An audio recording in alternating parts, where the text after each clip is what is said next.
Hi, everybody. My name. Okay. I'm a student at Malanych. It's so nice to have you all here. I hope it's a Rosh Chodesh Tov for everybody. It's Adar too, and the rabbis say when Adar comes in, joy increases. So may joy increase for all of you and for all of us. And I'll say it again at the end because it bears repeating, worth repeating. So I want to, as you probably saw in the description, we are calling this queering Judaism, queer Judaism, queering Judaism. And I want to sort of say openly that a lot of the classes that I've taught thus far have been very historically focused. And we're going to do a little bit of historical stuff today. But the point of this class, when I was thinking about it, is actually not primarily historical, but practical, which is to say, especially in the Reconstructionist movement, we spend a lot of time talking about history because we are committed to this idea of Judaism as a civilization that has evolved over time. An evolving religious civilization is how Kaplan defined it. And that's good. History is important, and history remains important for thinking about the question of queerness and Judaism together. But I want to do some work today on thinking about, okay, so we have history, we learn history. What the hell do we do with it? Because we're only making more of it. So we have to be thinking about what we do with it. So just sort of as a preview of what we're going to be doing, we're going to do sort of a very quick and dirty intro to sex, gender, and how I'm using those terms.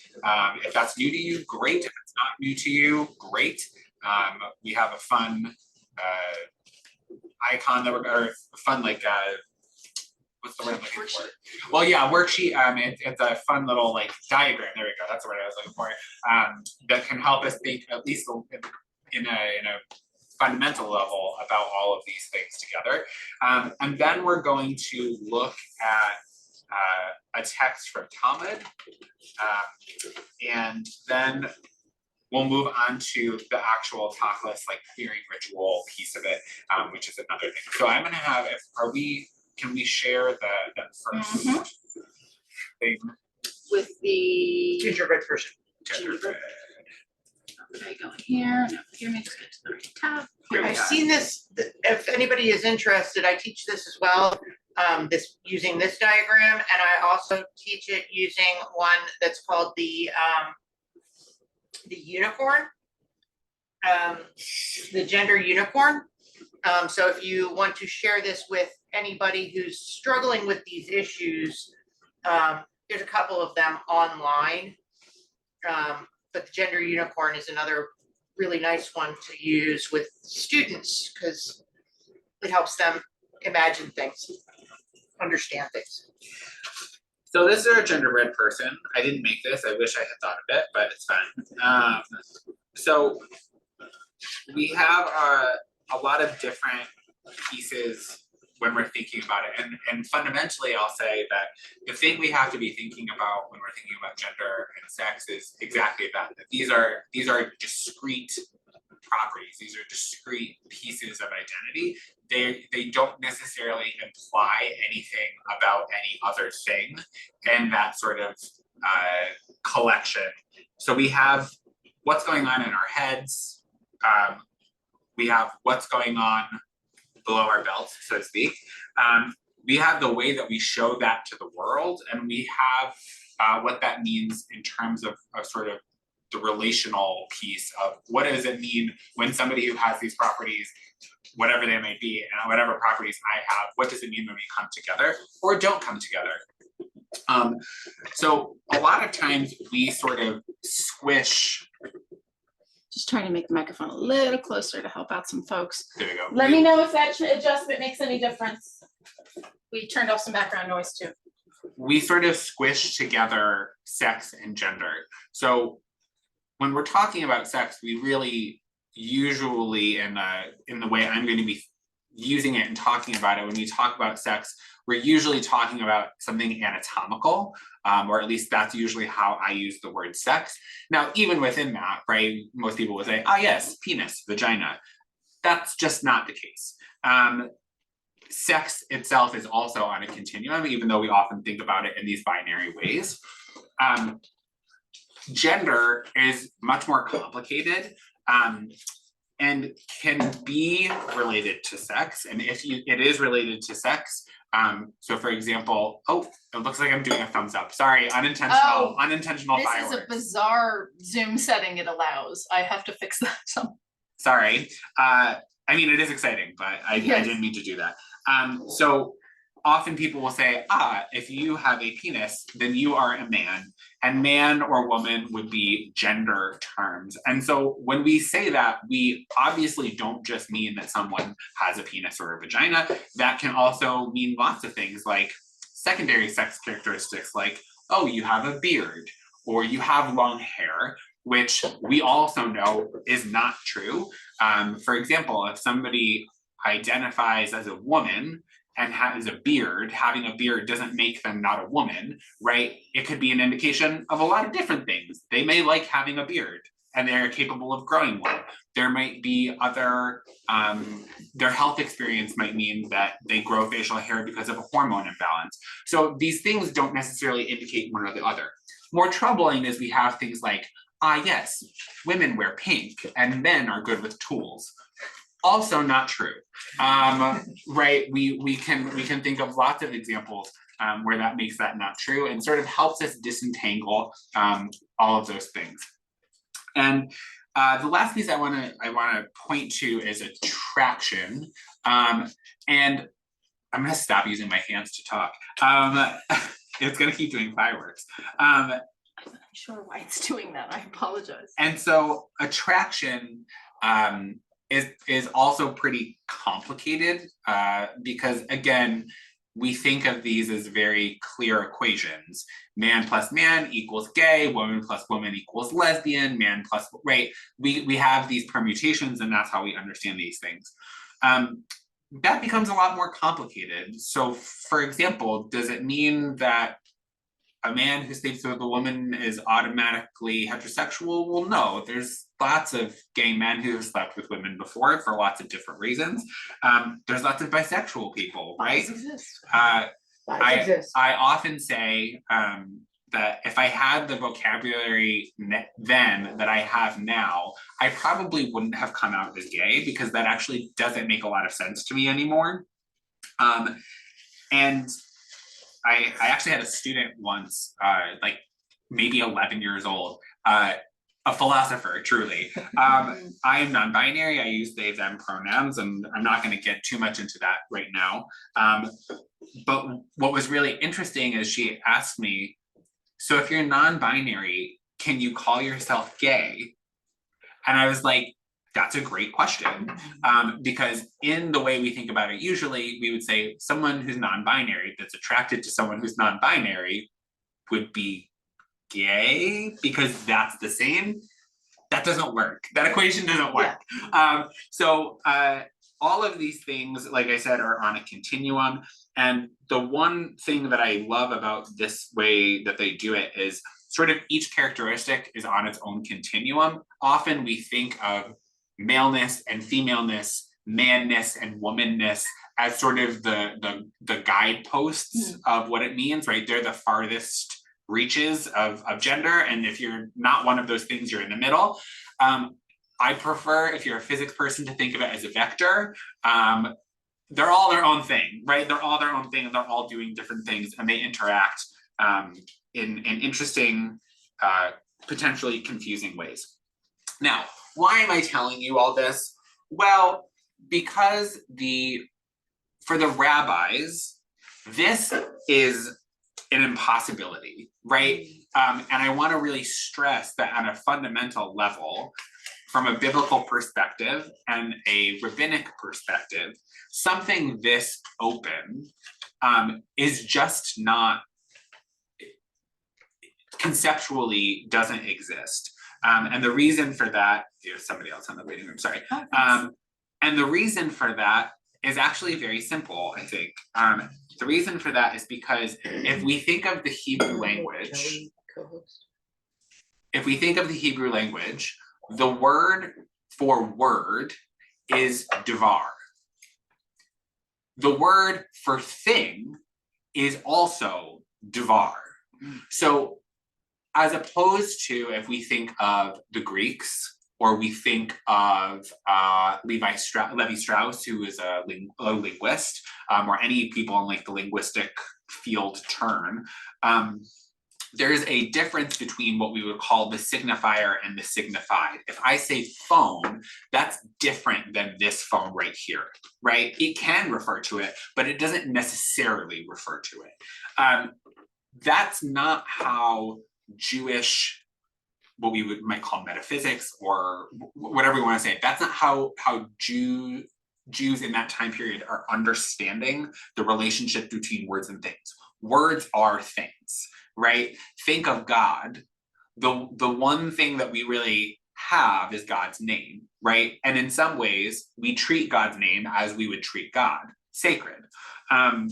And so I think that that's a really important frame for understanding the text we're going to look at today, and some of the challenges that we have when we're thinking about what it means to queer Judaism in particular ways. So I'm going to pause for a second because I just threw a lot at you, but I think it's an important sort of starting point that to think about what is the moment we're in as a culture, how is it related to the culture that we also identify with or that we're trying to learn about, and what might be the sticking point. So I'm going to pause. Are there any questions or anything that somebody wants to put out there? You can unmute or type in the chat, either whatever is better for you. I think that I'm going to throw out there that I think that it's very interesting because we all sitting here recognize all of those things as being very new in common language. But for youth who have been working with this for years, this has become a very helpful thing to understand that that can change, to understand that that can be fluid, and that they can explore those nouns and verbs Yeah. and descriptors of themselves over time has been, like you said, you wouldn't necessarily, if you'd had the terminology when you were a child, you might have changed how you described yourself. They are playing with those words now to help them figure out how they identify. So they can build their foundation with the right language and the concept that they will change over time, which is different than we had. It was, okay, what team are you on? And you know, it's you were only team gay, you were only team bi, you were only team lesbian. Yeah. And now we can accept that, I mean, it's the umbrella term. that we get to this umbrella, but some of us who are older have a hard time with handling the ginormity of the umbrella. Because when we start to have to include everybody in that term, LGBTQ was easy to say, LGBTQIAA, I'm running out. Legitimate. Yeah, it's a harder thing to just to communicate. Yeah. Elizabeth has a good question. Are sexually and romantically attracted different? You want to do it? Are sexually and romantically attracted different? Yes. It can be. It can be, yeah. I think that so I will very rarely do I use the word normal anymore. I use instead the word typical. I think statistically speaking, right? So if we think in terms of the bigger picture, statistically speaking, more people usually identify as, for example, cisgender, and they actually use that term as a very big umbrella, right? To mean not only does my anatomy match my gender identity and gender expression, but also they use it in a way that says it implies how I feel romantically and or sexually, right? So if I said I am a cisgender woman, and usually you would use the quality, it's separate. You could say I'm a lesbian cisgender woman or a heterosexuals, right? I think that what's interesting though is we often talk about sort of like unmarked identities, right? So usually, right, if somebody doesn't specifically say I'm a lesbian, we would normally assume that they're straight, because most straight people don't say I'm straight unless they're in a room where people are identifying that about themselves, right? Just like most people might not naturally say I use she, her pronouns if I'm not in a room where people are saying my pronouns are. So thinking about how we cue people to give information like that, if it's appropriate, right? Sometimes that's not appropriate. You don't necessarily need to know that someone is straight, although straight also tends to imply a lot of other things. So yes, so romantically, it could be different than sexually. There are people who say, I'm romantically attracted to women, I have sex with men. It happens. And in fact, if you're interested in that as a phenomena, a really interesting example of that would be down low culture in Black communities. I have no idea why I don't know how to this teach to it. us. Who has a running commentary? That's very interesting. So Please ignore the, Yes. do you want to? I think I turned the setting off, but I believe it won't reset until it's a new meeting. Okay. Is it distracting I anybody? apologize. If it is, we can turn ours to that gray screen. But we don't want to do that unless it's really being distracting to anybody. Okay. You'll If let it's us know. only distracting to You'll let us know. Alex, It's not distracting to me, it was just funny to say like down low culture and then there's a thumbs down. So just the emojis are not commentary on what I'm saying, they're a commentary on how much. and if we can all agree on that, then we will just ignore it. So, so down low culture would be a really good example of how sometimes romantic versus sexual attraction do get separated. Not for everybody, but that is one place that happens. And we're not even talking about something that many of us still have a hard time conceptualizing, which is asexuality or aromantic, right? There are people who for whom sexual urges are not there or are less than what is typical. But they seek really fulfilling romantic relationships with people, and vice versa. So yeah, all of these are all continuum. They don't imply anything about each other. And I think that that's the biggest takeaway as we move into thinking about this from a Jewish perspective, where word, dvar, and thing, dvar, share space. So we're gonna go to the second page of this, for people in the room, it's on the back. So I apologize. I'm going. There we go. I have a little bit of a boopity doop on the top, which sort of summarizes some of the stuff I just said, and sort of how people sometimes imagine things imply other things, but really driving home that that's just not how it works. Sometimes you'll hear people use the word cisgender to mean people for whom sex, anatomical sex, and gender identity coincide. Cisnormativity means exactly that is quote unquote typical, and so it's sort of the soup we swim in, right? We often talk about the like a fish doesn't know what water is until they're outside of it. Same idea. We're swimming in the water of cisnormativity, patriarchy, ableism. We could go on for a long time explaining all the things that are unmarked identities in our culture. Christian, right? These are all unmarked things. So I wanted to bring, it's a text from Talmud, but it's also, from Mishnah. And in order to understand that, I want to bring these 4 terms. Now, we often talk about these ideas as super new, super cutting edge. They're not super new, they're not cutting edge. People have been queer, maybe not living in that way, but have been queer for a very long time. So what I want to do is I just want to read through these and then we're going to look at this text from Mishnah. So our first term actually gets taken from Greek. It's in the Talmud, but it gets taken from Greek. Androgynos, which we know that word, that's a cognate for us, androgynous. A person who has both male and female sex characteristics, which has a bunch of references in Mishnah and Talmud, in Midrash, and in Jewish law codes, all the way from second to the 16th century Common Era. A tum is someone whose sex characteristics are indeterminate or obscured. So that could be something like undescended testicles, that could be Dressing Hormone butch. imbalance. so not dressing. Oh, okay. Not dressing. dressing butch. No, so we're gonna get to that in a second. So not dressing butch.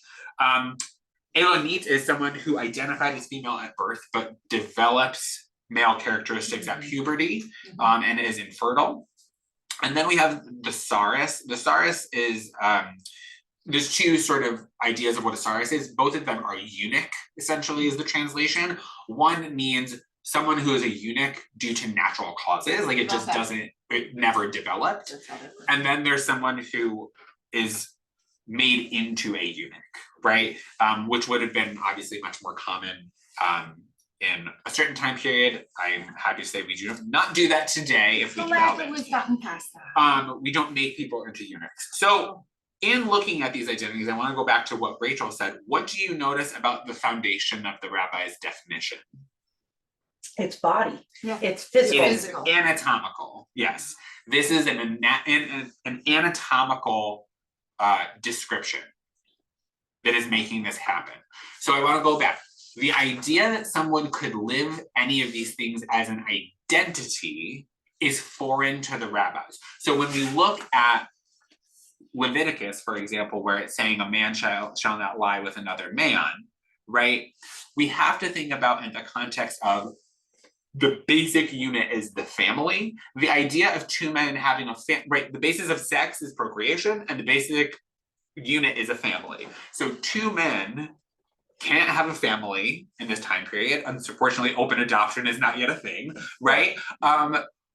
And thus the idea of being a gay person wouldn't even occur to the rabbis. Everybody's straight, they're just having sex. This is a very physical understanding of sexuality as opposed to a romantic understanding of it. And to think about transgender, it's really not transgender. For the rabbis, it is about transsexuality, not transgender, right? It is an anatomical reference. So let's look at this piece from Mishnah Bikurim. Appropriately, Bikurim means first fruits, which I love. Unintentional pun. So the first fruits. So can somebody read this section for me so that I can, this is abbreviated, but can somebody read this piece? I can. Great. The androgynous is in some ways like men, and in other ways like women.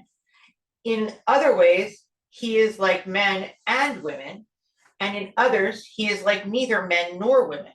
He dresses like men, he can take a wife, but not be taken as a wife. Like men. Like men, sorry. Like men. Yeah. And he must perform all the commandments of the Torah like men. He must not be secluded with men like women, and he is disqualified from being a witness like women. One who unwittingly kills him must go into exile, and if on purpose, then the slayer receives the death penalty, as in the case of men and women. Thank you. So it knocks you down every way it can from both directions. Well, Like, so you can't do what this, you is can't do that. what is the assumption in the case of indeterminate sex? Male. This person is a man. Okay. If it's indeterminate, this person is a man. Why? Think about the reasoning So from the that rabbinic he can- perspective. So that he can go to synagogue and be with the men. Because what's the problem if he doesn't do that? Then he can't be part of a minyan, he can't. Separate from that. Think Well- less personally. Think about this is communal life. The community can't depend on him to Or fulfill. please tell me it's not trust with the women. Well, I mean, that's a whole nother, I mean, the question of trust with women is Yeah. in there, but what's the point of mitzvot from a rabbinic perspective? Think ve'ahavta. It's that the Promised. community promised God and we have to fulfill that to God. In order to, Keep everything safe, like to prevent hurricanes, to prevent correct. drought, to prevent all of those things that will affect the whole community. Mhm. Great. So it's the same thing that Chabad is talking about today, right? We do tikkun olam, right? Not tikkun olam in like the weird 70s reform kumbaya like idea of it, but we do mitzvot because that is the only way that we are going to restore the world to God's order. L'taken olam le'malkut shaddai, to repair the world for the kingdom of God. And we don't want hurricanes. We need rain for our crops. This is a very direct line. Bad stuff happens if people don't do what they're supposed to do. So, in the strictest sense, if it's indeterminate, right? Of course you're going to go with the stricter interpretation. Because if that person is a woman, quote unquote, a female, again, it's confusing because for them it's fused, right? If that person is a woman or a female, then there's no harm in them doing all the mitzvot, right? But it doesn't help. But it doesn't help. Right. But if they're a man and they said, oh, you don't have to do, and they didn't do them what they were supposed to do, you might get a hurricane. Yeah. Right? Right. They So, are of they are course. really, they don't have the science to understand that it's not separated. I mean, we have the science today and there's still people who think that hurricanes happen because people didn't wrap to fill in. So Yeah. we can't actually blame having science or not having science. Yeah. It's a belief system. It's a belief system, right? Okay. Gina, but you understand what Yeah, I I mean? do. Like for better or for worse, The unfortunately. scientist in me is having trouble with that thought process that faith can actually counteract the science, except I know that for some people it really does. Yeah. Like they really don't believe the science over the faith. Right. So I just point that out, not because I think you're wrong, but because I it's interesting to think that science actually doesn't necessarily have bearing on this in the same way that we would normally think it does. So dresses like men, takes a wife, right? It's important to be married, right? Performs all the commandments like a man, but can't be secluded like with men like women. That means can't be separated from men for services, right? Can't be separated from. No, that means That they have to be separated from men. no. When are we That separating means men? that. So think about right, in a traditional religious community, a man and a woman could not be in the same room alone. That's what this is saying.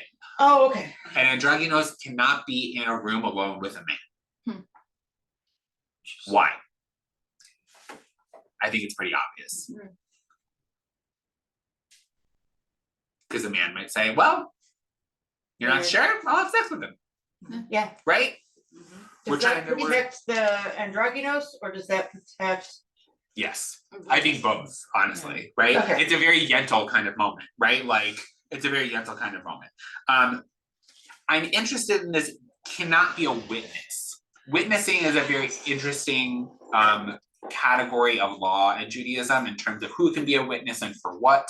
There are things for which a woman or a minor, there's categories that are often get talked about. So it's like woman, minor, slave, and there's different words that they use, but it's like a fool, which is the closest translation, or even idiot, which is not good. It's not, I'm not saying that that's the word we should use, it's the word they use. Basically to talk about someone who, for whatever reason, is unable to understand or do mitzvot. And that could be a wide range of things, from physical disability to mental health, right? All sorts of stuff. So there are things which a woman and a minor can be a witness for. For example, a woman can be a witness I believe a woman can be a witness in the case of a divorce proceeding. If the man has died, then they need to do that. So I think that's one place where they can. There's also a really interesting thing about a woman or a child can testify as to where a beehive came from. I love how specific. Weird those stuff, examples get. but it's true. They're having a conversation about property. So in this case, but like in a capital offense, Yeah. right? A woman cannot be a witness when there's a death penalty involved, right? Or a child, right? So this is interesting, right? Can't be a witness. But it's the last line that, for all of the like knocking them down sort of piece, there's something about the last line that I actually really love. One who unwittingly kills him must go into exile, and if on purpose, then the slayer receives the death penalty. Mhm. So what does that tell us? Some equality, yeah. Okay, at a most basic level, this is a human. That's all Elohim. B'Tselem Elohim. We cannot kill this person, right, without consequence. That's not how our community works. So I really appreciate that, understanding the time, right? It's like when we talk about slavery. Yes, there's slavery in the Bible, and by itself, we of course say slavery is bad. And slavery in a Jewish perspective, right, was very different than the historical context that it was in. So this is not to make slavery good, but to think about how are they thinking about this in ways that might not be available in other time periods or other communities. Okay. It was still more advanced than, not advanced, that's not the word I want to use. More humane. It's thinking about different priorities. Mhm. It's thinking about different priorities.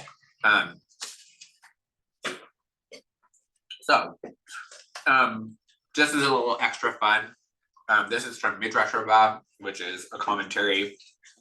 Midrash Rabbi is a commentary on Genesis. Said Rabbi Jeremiah ben Eleazar, when the Holy One, blessed be the One, created the first human, or first Adam, human being, God created him as an androgynous, which I really love, right? This is something that actually happens in a lot of Mediterranean creation myths, right? If we think of, if you've ever seen Hedwig and the Angry Inch, or you just know the mythic story, right? This idea that when the people were created, children of the earth and children of the sun, or moon and the sun, right? They were created back to back. And there were some that were two men back to back, some that were two women, and some that were men and women. And so they're not the same story, they're not told in the same way, but there's elements of that sort of echo throughout, which I really appreciate. Okay, I'm gonna pause again before we move into our next thing. Anyone have anything they want to add? You can unmute or chat, whatever works for you. I'm just living my cantaloupe life while we do that. It's the perk of coming in person, you get snacks. Yeah. One thing that when you said that about Chabad, we had just been to a bar mitzvah in Chabad, and it was during Sukkot. Okay. And the rabbi whose house they had the party at was very adamant that all the men who were there had to do the lulav and the etrog. And I never really grasped why he was so anxious to drag all these totally non-religious Jewish men up there, which is most of my family, to do this. And it's because there's a whole big consequence for him. Yeah, this is how It's not just because they should. Yeah. There's a real reason for why they need to. If not A, then not B. Yeah. Now that was, And that's I an never thought about it. interesting thought process, because that's why they can be so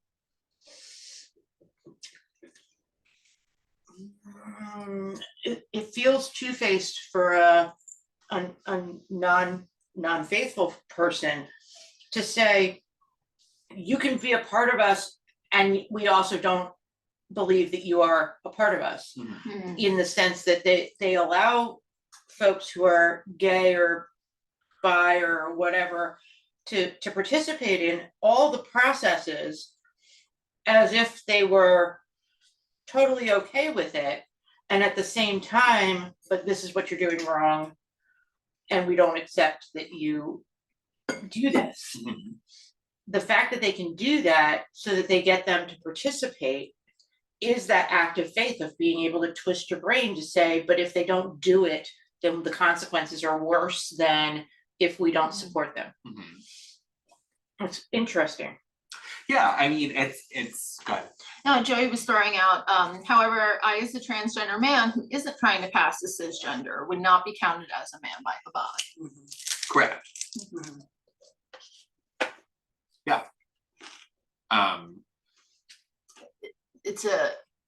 There are different degrees of, I would sometimes say tolerance to quirk, but insistence on conformity is the opposite. Mhm. Kind of in different groups, you're gonna find different elements of that. And Mhm. Yeah. we try to be more one than the other. And the mother of the boy who had the b'nai mitzvah Mhm. is a trans woman Mhm. and was not allowed to participate in Mhm. those Mhm. steps Yeah. at that bar mitzvah, Mhm. even though the son was bar mitzvah Mhm. and all of that. That was perfectly okay to bar mitzvah the son of a trans woman, but the trans woman wasn't allowed to participate as a man. Right, right, So even though he was a biological father. go But- ahead. I was gonna say, but they walked in that room as a female, Yes. so Mhm. they wouldn't be counted, in my mind. Mhm. It's- Right, they counted them based on gender expression, not based on Mhm. gender, which is Yeah. a counter to what the rabbis would have told them to do, to some extent. Shayna threw out as a trans woman, I'm definitely not necessarily welcome in some spaces. Absolutely. So what I want to point out is something that's interesting though. People often make fun of me. I'm not an apologist by any stretch. However, I think it is interesting and sometimes illuminating to go where the people are, which is to say, at the end of the day, I believe that they believe this. And if you do think that the consequence is the balance of the cosmos, I might not like it. Mhm. I might not even be accepted at it, but I might get it, Yeah, right? Yeah. Don't read him. I don't think you should read him, but there's a theorist named Slavoj Žižek who is he does a bunch of stuff with like psychoanalysis, whatever. But he has a book called The Puppet and the Dwarf. And it's looking at Christianity and modern culture, or religion and modern culture. And in the introduction to this book, he talks about this radical Islamic group that blows up a bunch of statues, like very old statues of like the Buddha Mhm. somewhere. Yeah. I know this is really specific, but and he says it's fascinating to see people up in arms like destroying history. And he says that basically the thing that scares us the most is conviction. The people who blew it up didn't hate art, they hated idolatry, Mhm. right? And so I'm fascinated by that. I will also say what's interesting about walking into a room as a trans woman is you very well might be navigating a very strange question, which is, am I not accepted here because I am trans? Or is my non-involvement actually an expression of my identity as a woman? Which in an Orthodox space might very well be the case. Mhm. Yeah. And so the question is, is it recognition or is it not recognition? Yeah. Yeah. And unless you ask them directly, and let's be very clear, there's a lot of transphobia and homophobia. I'm not saying that there isn't. However, accepting what it means to be a woman in that space actually would mean not being able to be involved. Right. Which is very, very odd. I think about it also in terms of when they were trying to get transsexuality removed from the DSM. And there was a lot of fighting about that. And what's fascinating to me about that is you had hardcore conservatives who were saying it should not be taken out because it is a mental illness. And you had hardcore radical transsexual activists who are saying, don't take it out because it's the only way that I can get health insurance for gender affirming surgery. Now, they could not be more radically opposed, and yet they want the same thing. Yeah. Right. Yeah. What do we do with that? Yeah. Right? It's a very Yeah. odd place to be, and it's not a comfortable one. And so that's part of why I think these questions are really, really important in general. So I'm not against what anybody has said. I'm just trying to complicate because I think you're bringing up really interesting questions. Right. Did you want to say something, Liz? No, I'm sorry. I'm good. No. Is there anything else in the No, not mine. chat? The shock, the The cat. shock. Okay, so I want to do so a little bit of background on me. I did not end up finishing it because I got some sense, but I was in a PhD program and my dissertation was actually going to be about queer ritual, queer Jewish ritual. And so I want to sort of take us into what got me started on that topic. At this point, I think it's 10 or 15, maybe even longer years old, this example. But I think it's just such a provocative piece of Jewish ritual that I want to take us into. And then I want to take some time to think about how would we do this practically in our own lives. So I'm on the queering ritual page now.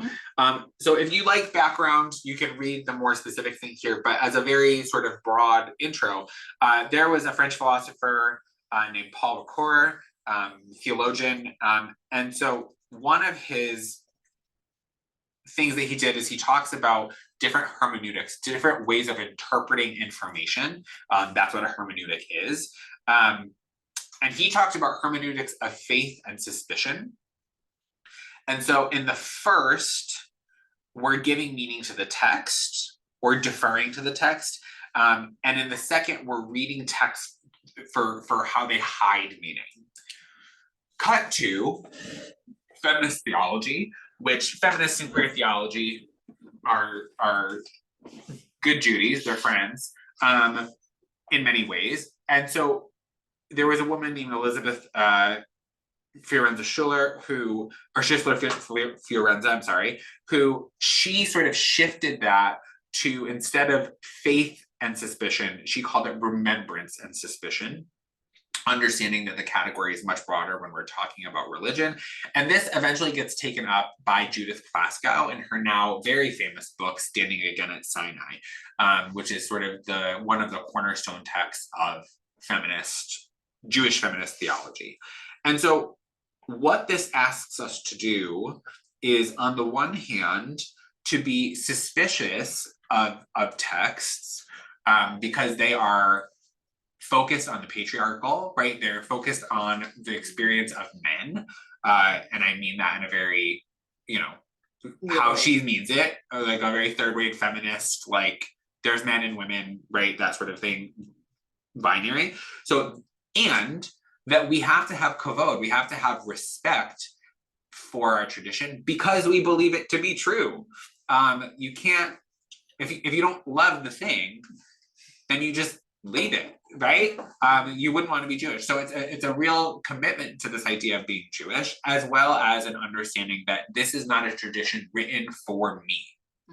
And so in order to explore that, I want to look at the idea of tzitzit, which we say at least twice a day, every day, if you say all of the Ahavta.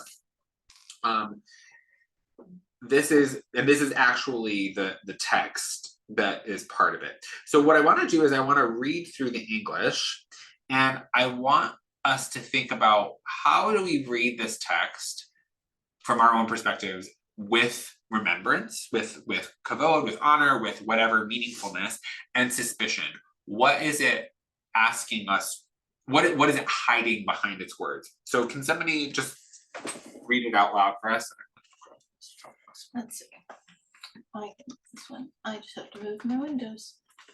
God says to Moses as follows: speak to the Israelite people and instruct them to make for themselves fringes on the corners of their garments throughout the ages. Let them attach a cord of blue to the fringe at each corner. That shall be your fringe. Look at it and recall all the commandments of God and observe them, so that you do not follow your heart and eyes in your lustful urge. Thus you shall be reminded to observe all my commandments and to be holy to your God. I, God, am your God, who brought you out of the land of Egypt to be your God, I, your God. Thank you.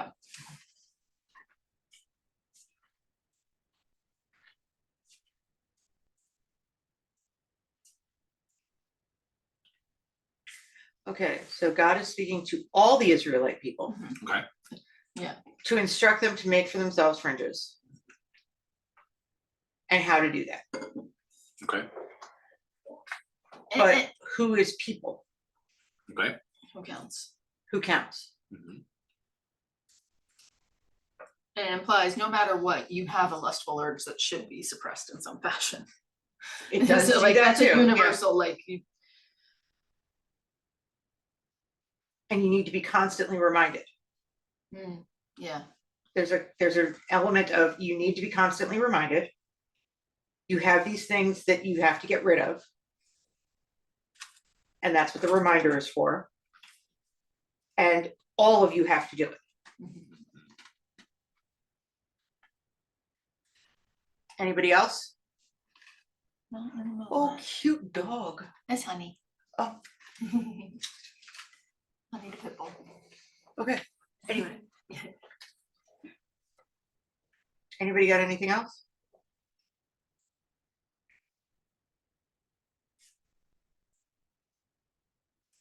It's the rubber band around your wrist, the string around your finger. This is the reminder to cue you back in and keep you throughout your day noticing these are my obligations. I have a question. Yeah, go ahead, Elizabeth. Hold on, let me put my camera on. Okay. Speak to the Israelite people, and it doesn't specify which Israelite people. Where in the Gemara, how did the Gemara, what's the conversation in the Gemara that changed it from Israelite people to men? Yeah. When did that tone change? Great. Yeah.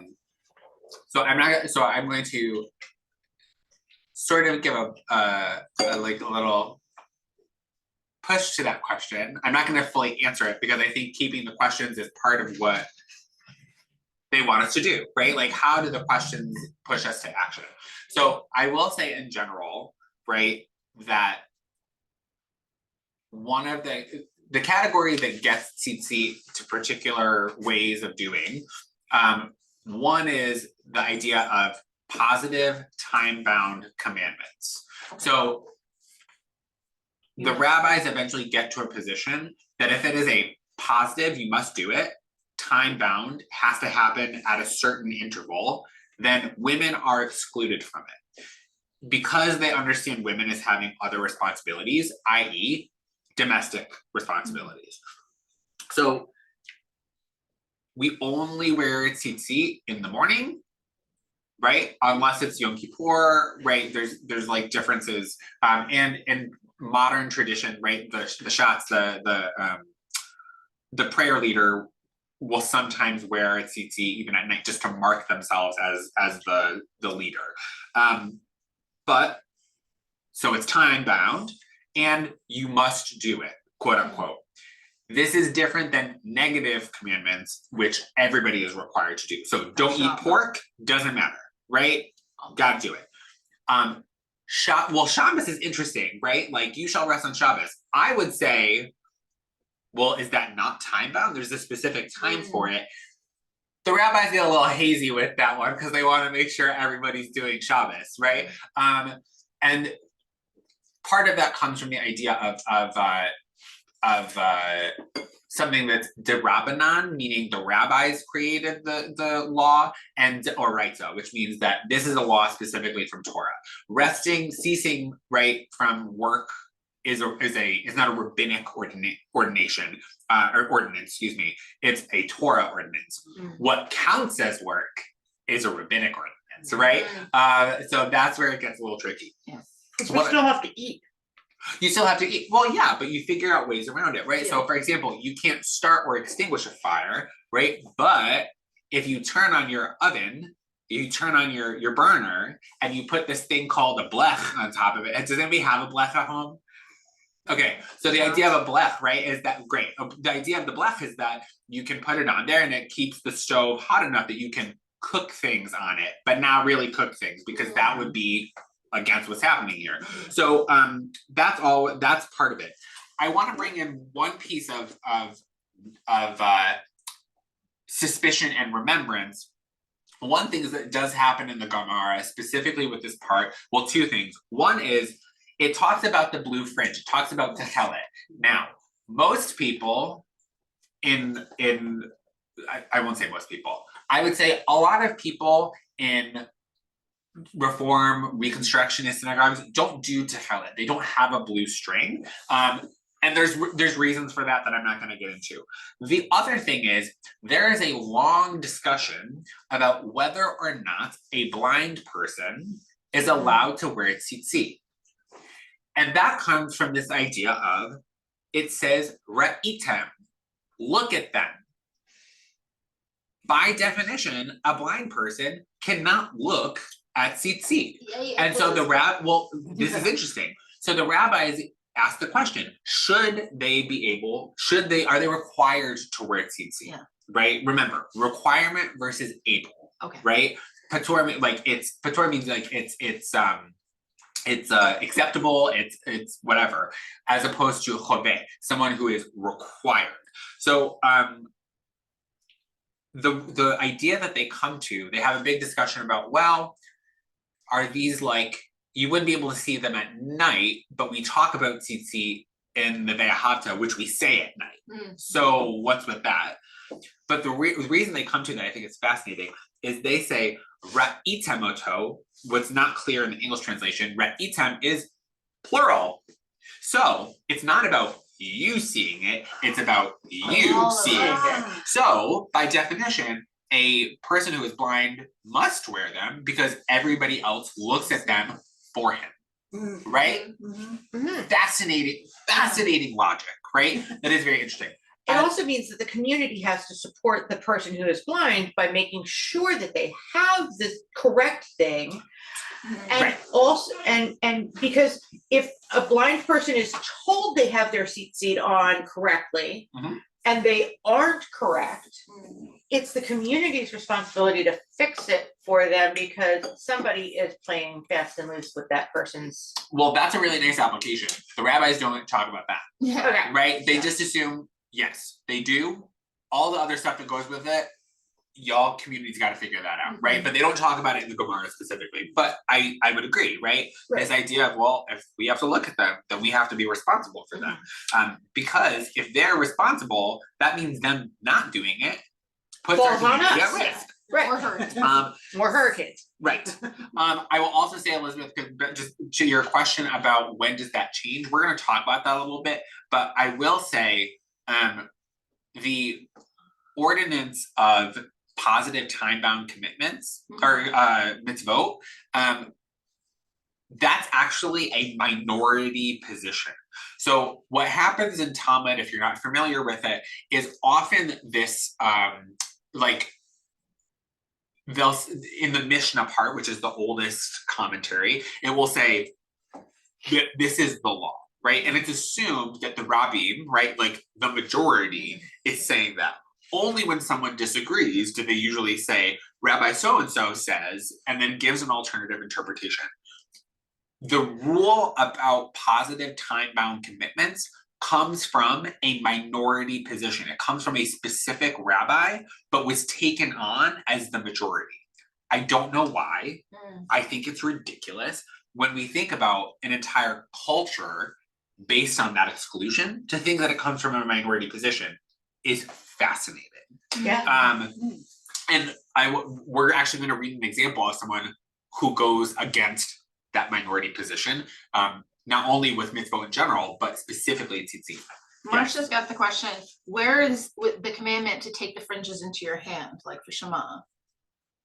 When is the, so, I think, is that a practice? It's mentioned in the book. so there, so it's, there's actually not a requirement Okay. with caveat that I think that I know this, but I will double check. So the reason I think for Shema is mostly traditional, not legal. And the reason that we often would anyway is because the end of Ahava Rabbah is the komimu I'm just I got it.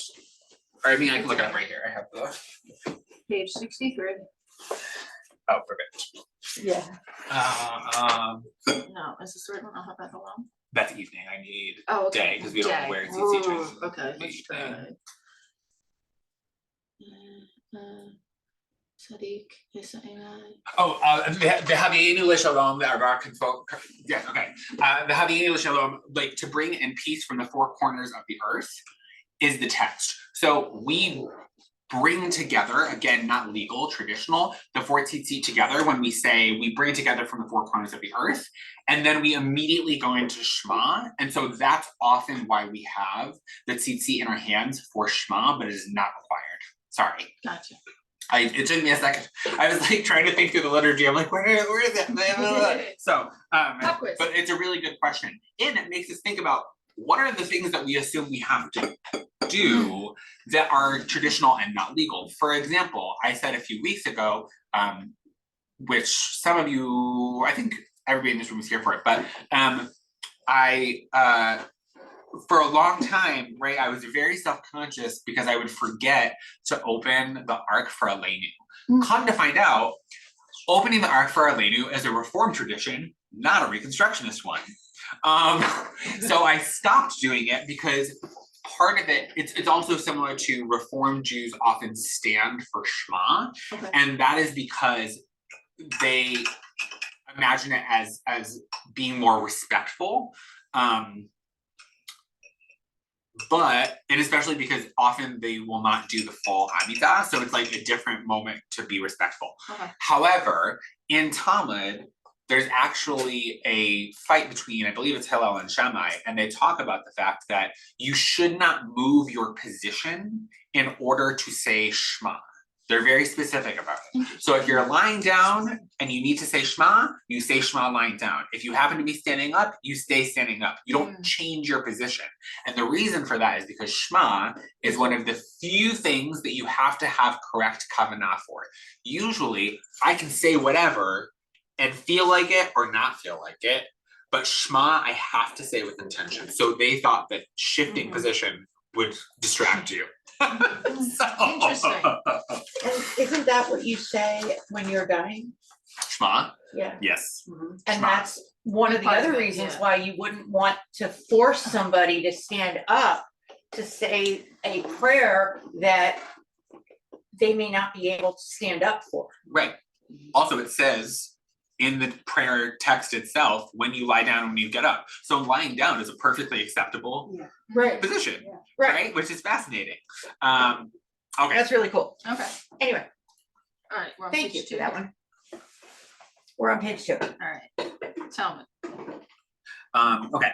So this, I'm sorry, I'm looking at the chat to see if I needed to be Yeah, answering no, anything. we just had more fireworks we missed. Yeah, all the fireworks. I'm so sorry. I Okay. said, why Zoom, why? Why Zoom? Why indeed? Okay, so this is from the Babylonian Talmud. This is from Tractate Menachot.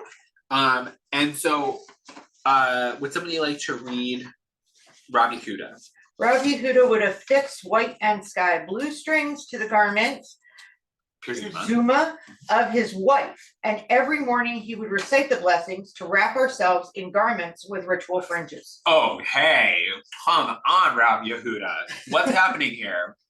Well, he thinks that people means everyone, men and women, and so therefore he is making sure that the woman does it too. Okay. What is his concession though? He recites the prayer. There it is. Ah. Okay, so yes, all women are required to have fringes, just like men, and I'm gonna make sure, but men are still responsible for the blessing. So, again, remembrance, suspicion. This is a wonderful thing to remember that this text exists, right? This shows that we have at least one rabbi who's like, no, we're all supposed to wear fringes. It's for everybody. Yeah. Even if he's still holding to the belief that men have to do the blessing itself. Now, I do want to say something this is very interesting. I'm sorry, if you've never taken a class with me before, I have a lot of things going on in my head. I have a lot of touch points, so I try to bring them in.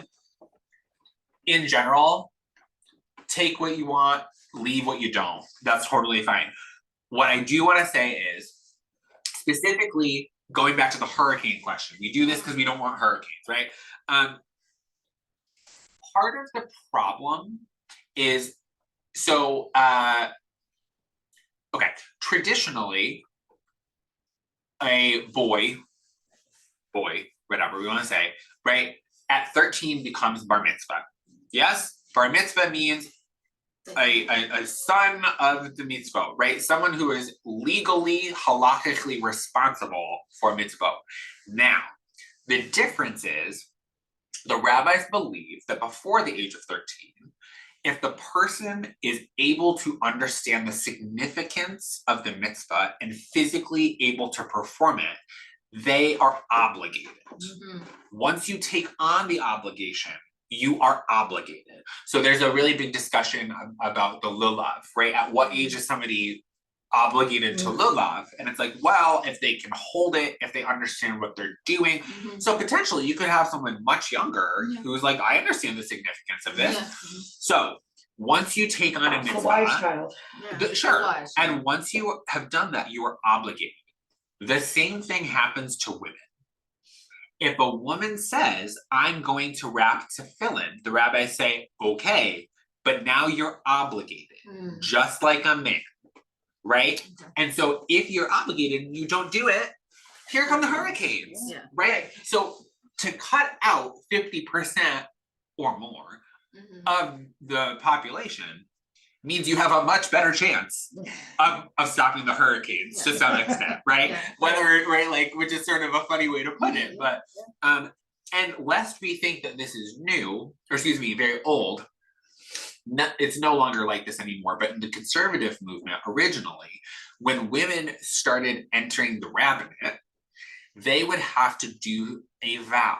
So a vow in a biblical sense, which is when you make a vow, you become obligated to the thing. So because they were not technically obligated, they had to vow to do the things that men did. And that is how they came to do mitzvah, not because they're obligated, but because they made the promise to do it, right? They signed up for They signed up for it. obligation team, you know, whereas they could have, Absolutely. So by doing this, right, he's making himself continually responsible. He's not making his wife responsible, which is interesting, right? Is also a piece of this. When we think about access, ability, the fact that tzitzit cost so much money sometimes, right? Because there's rules about what can be used and how it has to be spun and all those sorts of things. So thinking about these things are really, really interesting. So in thinking about this, we've been talking about primarily a gender-based thing, but what difficulties do you imagine people, queer people, facing in this hermeneutic of remembrance that, with due respect, women do not face?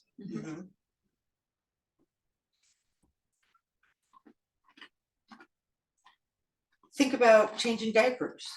You're not allowed to work on Shabbat, but you kind of have to change diapers and take care of your children and do all sorts of things that you wanted me to stick to CC. No, No, I wanted you to because- stick to queer people. You're talking about women. Yeah. Oh, okay. I think that queer people face a different challenge than women in Yeah. this problem, which does not change that women face a significant obstacle. I want to be clear. Yes. Do you take on the responsibility of wearing it, or do you take on the responsibility of taking the prayer? Are you two men stepping into this husband and wife role? Mm. Are you, is this a relationship kind of, Yeah. does Who it takes have to the be marriage? 'Cause responsibility? that one didn't count. Who takes the responsibility? Who takes Yes. who is Or are you for each other? or Oh, I you're love that you've responsible? already gone to like how are we applying this. I'm thinking of a much more basic problem. Get it? What are we remembering from? What do we got? I mean, I'm We got I'm an not ex- binary. I'm not. Go ahead, I'm sorry, go ahead. Yeah, I'm not binary. I'm not a man or woman. So what applies to me? Exactly. What are we remembering from, right? We're not remembering from, right?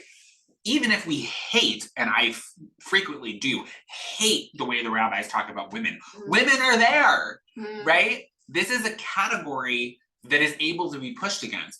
When all you have is an injunction against man shall not lie with man, that is our biblical referent, right? And don't get me wrong, do not get me wrong. I love Steve Greenberg wrestling with God. I love rereading Ruth and rereading Jonathan and David and John, or not David and Jonathan. No.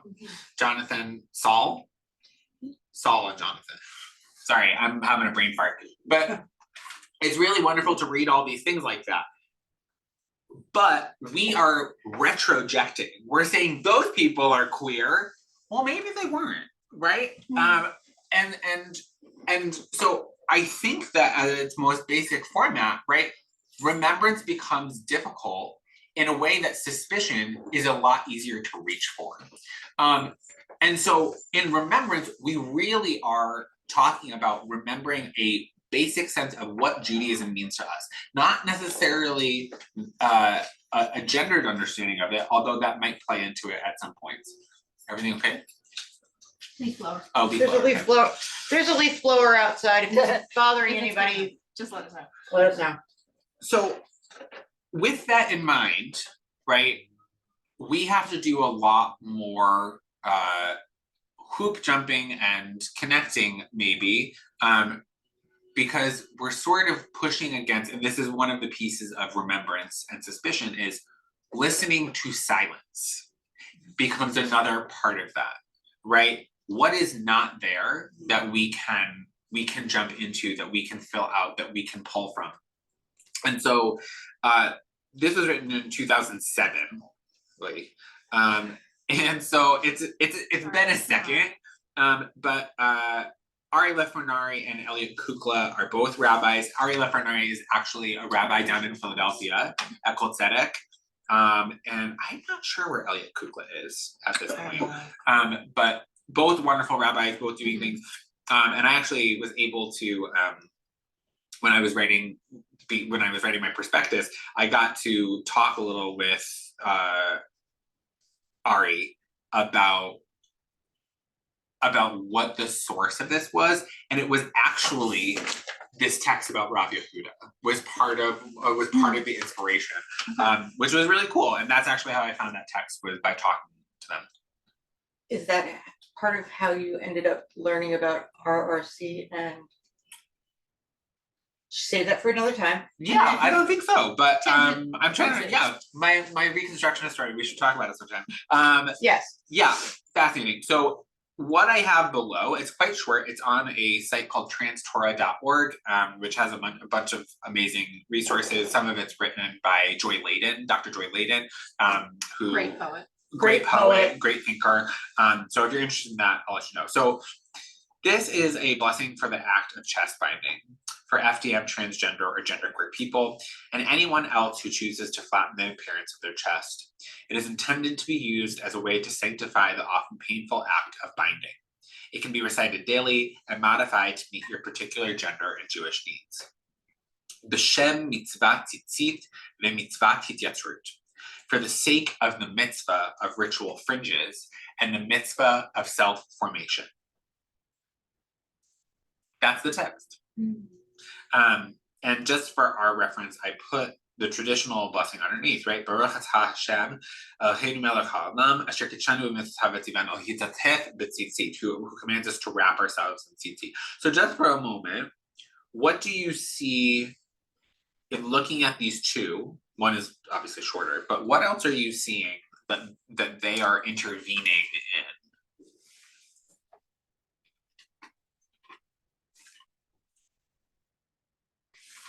Well, self-formation, the self-formation, Okay. like allowing the individual identity to come to bear. And the mitzvot of being yourself. Okay.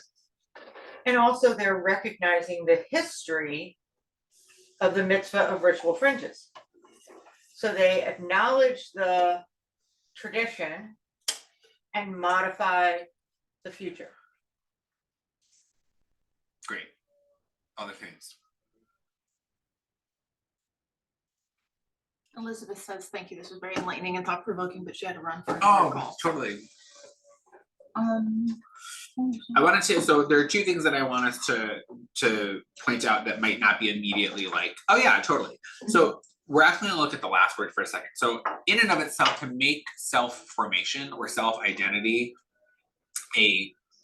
an obligation is very interesting, right? It says a lot about arguments thinking about 2007, right? We also have to think about sort of the question that came up and still is fought today of like, are you gay because you were born that way? Are you queer because you were born that way? Or did you choose it? Now, my personal understanding of this is it shouldn't matter, right? Whether I chose it or I was born it, It's still me. it's still me. I will also say there's a great book, I would have to think of the thing, there's a great book that talks about basically this question of how the argument about being born this way can become troubling, especially when we think about pathology or health or things like that. Because then if it's born this way, well, then we can look for different things like how to change it, right? Which feels a little eugenics to me, but that's neither here nor there. But also the verb choice. So there are three types of doing or creating in Jewish tradition. There's three verbs for it. Bara, Bereshit bara Elohim et hashamayim v'et haaretz. That's God making, right? Like God made the heavens and the earth. There's asa, to do or to make in a traditional sense, right? And then there is like Oseh Shalom, the one who makes peace. This one is from Yatzar. So this is thinking of the blessing that we say in the morning, Asher Yatzar et ha'adam b'chokhmah uvaravo nekavim nekavim, right? The one who with wisdom has formed in the sense of clay. Yatzar is the word that we would use for like a potter's wheel. All of my openings, right? So that's Asher Yatzar that we say in the morning. So the hityatzrut. So I love this verb in part because it's not moving away from the sense of I'm making something from the materials I have, right? Which in and of itself is an interesting choice. It reserves bara for God. And it says, I got what I got. And it's still my obligation to make myself as I should be in my own identity, which I love. Were you gonna say something to that, Paige? No. The other thing I love is the first word. So Baruch atah Adonai Eloheinu melech haolam, right? Is a really nice, very familiar, quite long, right? And it's specifically about Adonai. Now, B'Shem in modern Hebrew just means can mean just for the sake of. However, what is another name for God? Hashem, the name. Mhm. So Bishem name of- or Bashem, depending on how we say it, Bashem would mean in the name of God, right? Mitzvah of this, da, da, da, da. Or it can be very secular. Bishem, for the sake of my obligation to wrap myself and to form myself. So what the apostrophe actually could be symbolic of in God's name, like. yeah. I'm gonna. See, that was okay, but that was That one was appropriate. awesome. That was an That appropriate was use of totally fireworks. appropriate. So yes, Bishem, Bashem, right? They say Bishem for the sake of, but it could be Bashem in the name, right? And I love that. They do a beautiful job of creating something that is very specific, but also very open, right? I call it unwriting themselves, which is to say it can be modified to meet your particular gender and Jewish needs. Now, I don't know what that would mean exactly, but it is really fascinating. Take it and run with it for what you need. And it's very sensitive to a religious sensibility. The idea that you could be a secular Jew who doesn't believe in God and could theoretically use this because you believe the traditions are important about the theology, or this could be a really traditional understanding of Bashem, right? In the name of God, this is a mitzvah. And I think that is really, it's really thoughtful and it's really beautiful and it's really difficult to do that type of writing. But I like it as an opportunity to think about how we can do the same. So we only have just a few minutes left. We have about 9 minutes. And so originally I was gonna have us do this in sort of like a chavruta-y type thing, but instead I want us to take a few minutes to do some self-reflection. I have two options here. In the first one, thinking back to the opening question, try using different reading strategies in the example to unpack a ritual that you feel is meaningful to your own Jewish identity. What about this do I value? How does gender or sexuality operate in this ritual, explicitly or implicitly? Remembrance, is there something about this that can speak to my experience as a queer person, or something about my identity that is not typical? I love to say everybody thinks queer theory is not just for queer people, right? Sure, we're the inspiration, but when aren't we? So right, but That one needed needed fireworks too. That No, yeah, there it goes. there it is. But right, queer theory is not just for queer people. So thinking about, we all have something that falls outside. How do we bring the outside in? How do we move it from the fringes to the center? And when we do, or how do we go to the fringes in a literal or figurative sense to figure out a new locus of power? So that was option one. Option two, think of something that you do regularly that is important to your identity as a blank. I just put queer person here. I did this as a talk for queer people, so that's why that's there. What about this practice do I value? What's a question I've never asked if I took a step back? How could Jewishness be operating in this activity explicitly or implicitly? So it's really the same question from two different perspectives. Is there a Jewish thing that you feel disconnected from for whatever reason? Or is there something that's not Jewish that is important to my queerness or non-typicalness that I want to understand how Judaism can interact with, mark, where's play the with? overlap? Yeah, where is the Venn diagram moving to?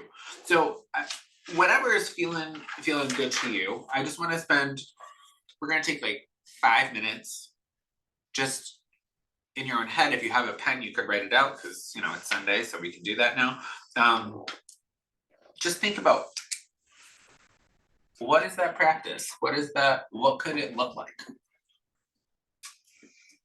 What assumptions are there that I've not really taken the time to think about? Or I love taking the chest binding rituals just because if that's part of your identity, that's your everyday. Why not? Everything else that we do every day is marked in Judaism with some kind of blessing or ritual or guidance. So why not take this, if you are a Jew and a person who chest binds, Yeah. It seems natural, and I love the wording with the throwing in the making of myself, because we have such responsibility as humans to find those little bits of us in the fringes and put it on a pedestal and celebrate it, which is something that queer folks have practice at. We can go to Pride and we can say, hey, no fireworks. But it's, that takes practice. If you are somebody who falls within the middle of the bell curve on all things, you may not have that one part of you that you can raise up and lift and say, I'm different this way. Yeah. Yeah, and I know folks who have felt better about their chest binding and their personal identity, the same one that we're thinking of, because they had a ritual Yes. saying to allow them to enter into that in a Jewish sense and provide faith support for that. So providing the faith support to keep up the chest binding and to keep up doing the thing that they needed to make themselves feel themselves was very important for themselves. So that they didn't fall back into a masking of who they were for other people's perception. It helped them to define themselves. Yeah. And Joey was mentioning that the first lens that he looks through rituals is disability rather than gender sexuality, because that just seemed the primary identity a lot of the time.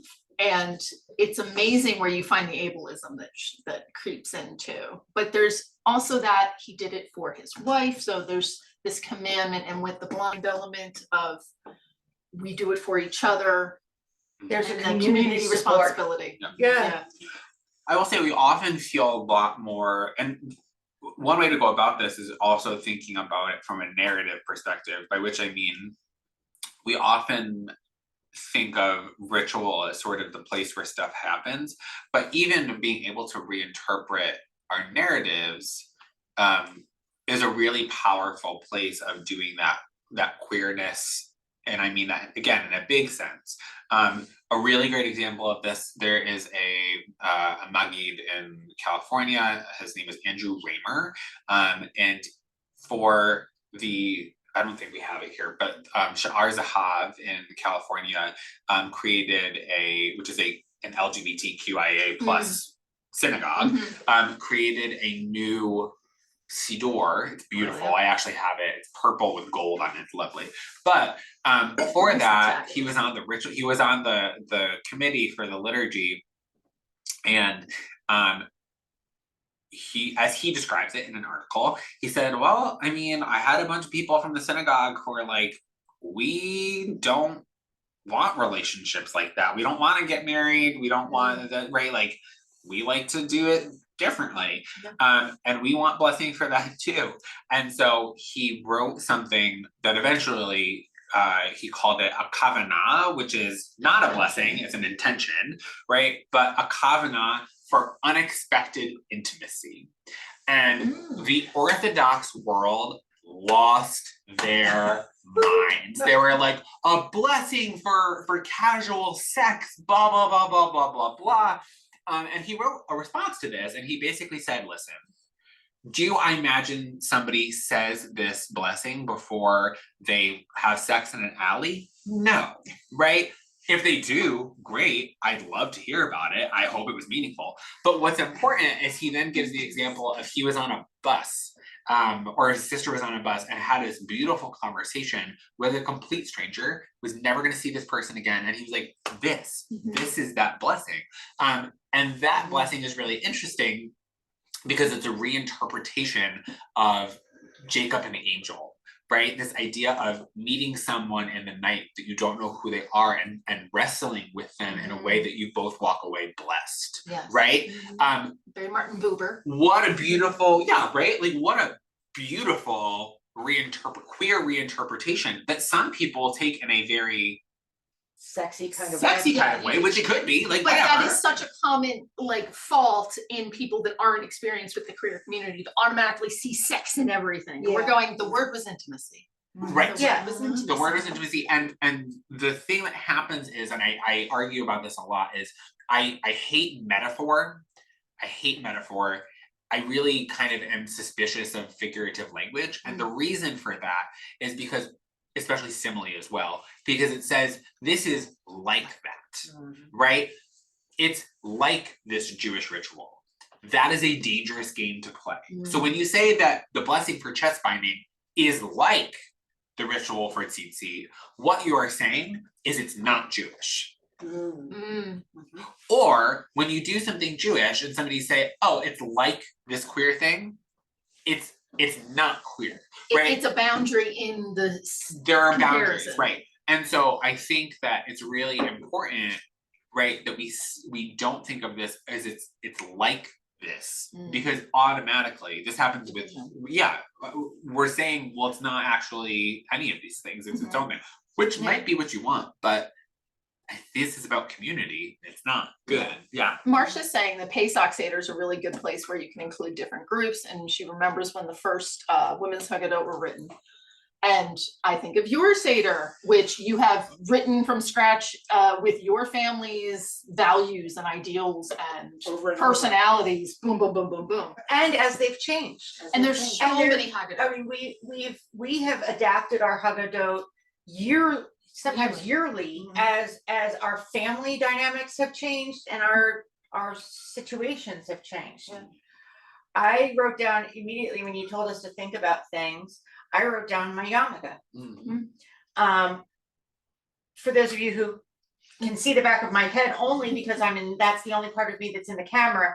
My yarmulke is something I wear all the time, every day, all day, unless as soon as I leave the house. I mean, anytime I'm planning on leaving the house. And it was something I had thought about for years, which is coming from a queer place. If they can't see you, they can't respect you. That concept that we're queer, and you have to accept that we're here. You can't have acceptance of a presence in your community unless you can know that it's there. And Judaism has accepted its whiteness in the United States. It's very normative that Jews are hidden and closeted. We hide in our whiteness here in the United States. Yay privilege. Yay privilege. And at the same time, as you travel to Europe and you travel in other places, that visibility is it's a checkbox on the race category. It's a you are identified that way first and white second. Aren't there some prayers that mention when it is safe to do so? Yes. So I can't remember if it's just rabbinical teaching or something, but I've encountered the phrase when it is safe to do so with Jewish things. right. So anyway, one of the things that I had been thinking about was wearing my yarmulke more often at work, because at work I am seen as pasty white and I work in a very urban setting. And so people don't see that I am part of a disenfranchised minority in the same way that others do. So that had been in the back of my mind for a while.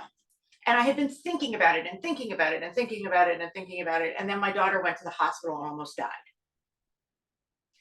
And I kind of looked at that and I went, okay, God, if there was a symbolic faith moment where I could take that and go, oh, you had best start actually doing what you've been thinking about for years. It was that moment for me. And I went into the hospital and I identified my daughter as Jewish on the paperwork, and I identified myself as Jewish and in need of Jewish counseling on the paperwork. And I asked Mom to bring my yarmulke down. And from that moment on, I didn't stop wearing my yarmulke. And I basically promised God, if Sarah could leave the hospital, I would wear it for the rest of my life. And I did, and I have. And when I failed to do it for whatever reason, I'm in a rush and I Yeah. didn't pick it up and whatever. I have one in my bag because I refuse to not, I have spares. Because I've done it a couple of times when it was first a thing. And it felt like I had fallen down in the face of God. Like I You had missed a really, I checkbox. missed a checkbox and she was gonna go back to the hospital. And I am a purely scientific human being and a very rigidly, in some ways, scientific, anti-faith human who very much will never fail to put that yarmulke on because my faith says you made a promise, you had best keep it. Hurricanes. Yep, hurricanes. Hurricanes. You made a promise, you had best keep it. So Those are You important. signed up for the obligation. you signed up for the obligation, you must And now continue to it's have the yours. obligation. You And can't that's put it- sort of an interesting perspective that I really didn't think about it being a queerness or a rabbinical choice for them in that same way. As I just realized it was for me. If you've never been so pronouncedly different in some way, you've never had a chance to exercise the muscle of exposing your differentness in some fashion by like wearing a t-shirt, sticker on your car, whatever it is. It's if you live with all of your difference quietly on the inside, it's one thing, it's fine, that's just your life. But there is service to a community in exposing yourself as what you are, so people learn, oh, I love her, she's great, oh, and she's Jewish, huh? You know, She doesn't fit any of those I stereotypes see I've heard. humanity in her. Right, she doesn't fit any of those stereotypes we've thought Yeah, all Jews were. but it's definitely a queer, there's queerness to it for sure. Yeah. So everybody, with great love, we are 7 minutes over. So Yes. I'm going to have us stop the recording and just say that we are going to be sending out both of these Documents. documents so that you can have them. If you have questions, you can always feel free Mhm. to email me or email Liz. And for more resources, I'm always, at this point, I know too much about this stuff. So I'm happy to give recommendations if you're interested, and otherwise I just want to thank you all again for being here today, and hope that this can start some conversations for you. And again, Chodesh Tov, Chodesh Adar Sheni Tov, happy Adar 2. We're barreling toward Purim. So do something fun and nice for yourself today. Yes.